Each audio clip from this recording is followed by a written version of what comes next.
స్వామియే శరణమయ్యప్ప. ముందుగా శ్రీ మహాగణపతి దేవతోప్య నమః. వాస్తవానికి అండి మనసులో అయ్యప్ప స్వాములకి రకరకాలమైనటువంటి ఒక సందేహం రావటం అనేది జరుగుతూ ఉంటుంది. సందేహం రావటం మంచిదే. ఆ సందేహం ఎలా ఉండాలి?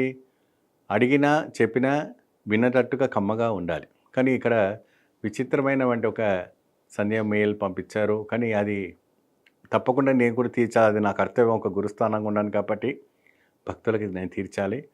గురుస్వామి గారు నేను మాల స్నానం చేసేటప్పుడు మాల తీసి పక్కకు పెట్టి స్నానం చేసి మాల వేసుకోవచ్చా? ఇలా నేను తరచుగా చాలాసార్లు చేశాను. పోతే ఎక్కడైనా ఫంక్షన్స్కి పోయినా ఏదైనా కార్యక్రమం సెలబ్రేషన్కి పోయినా పర్ఫ్యూమ్లో కొట్టుకొని అత్తరులు పెట్టుకొని ఫుల్ మేకప్ వేసుకొని వెళ్తుంటాను. అలా వెళ్ళవచ్చా? వెళ్తే ఏమన్నా తప్ప దోషమా? 100% తప్పే. మీరు ఎంత పెద్ద సెలబ్రిటీస్ అయినా కానివ్వండి, మామూలు వ్యక్తులైనా కానివ్వండి, ఎవరైనా కానీ మాల వేసుకున్న వారు సమానులే, అయ్యప్ప దాసులే, అయ్యప్ప పాదదాసులే. నక్షత్రంలో పుట్టినవంటి వాడని కానివ్వండి, మహానక్షత్రుడైన ఉండనివ్వండి, మహాకోటీశ్వరం ఉన్నవాడు ఎవరైనా కూడా అయ్యప్ప స్వామి పాదదాసులు మాత్రమే.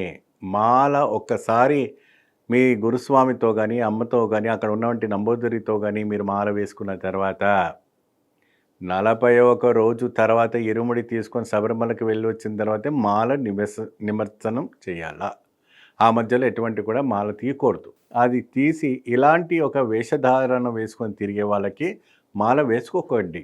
వేసుకొని ఎందుకు ఇలాంటి ఒక విచిత్రమైనటువంటి అవమానం పాల్పడతారు? లేని ఒక శాపం అన్నది మీకు తలుగుతుంది. తెలుసా మీకు? అయ్యప్ప స్వామి దోషం పెట్టారు.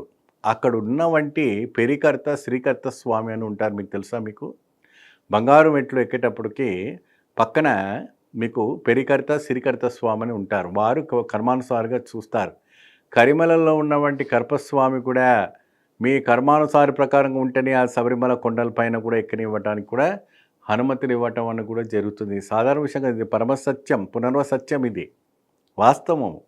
దీక్షలో స్నానం చేసేటప్పుడు కూడా మీకు వచ్చినా రాకున్నా గంగేచ, యమునేచ, నర్మదా, సింధు, కావేరి అని చెబుతూ అమ్మవార్ల పేర్లు చెప్పుకుంటూ చక్కగా ప్రోక్షం 3 సార్లు చేసి సర్వశత్రునాశనం అని చెప్పుకుంటూ భగవంతుని నమస్కారం చేసుకొని 3 సార్లు కూర్చొని స్నానం చేయాలి. నిలబడి గాడిదలాగా నిలబడి స్నానం చేయకూడదు.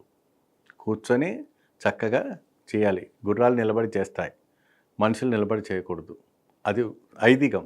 సాధులో ఒక ఐదికం, స్వామి దీక్ష ఒక ఐదికం. ఏమండి?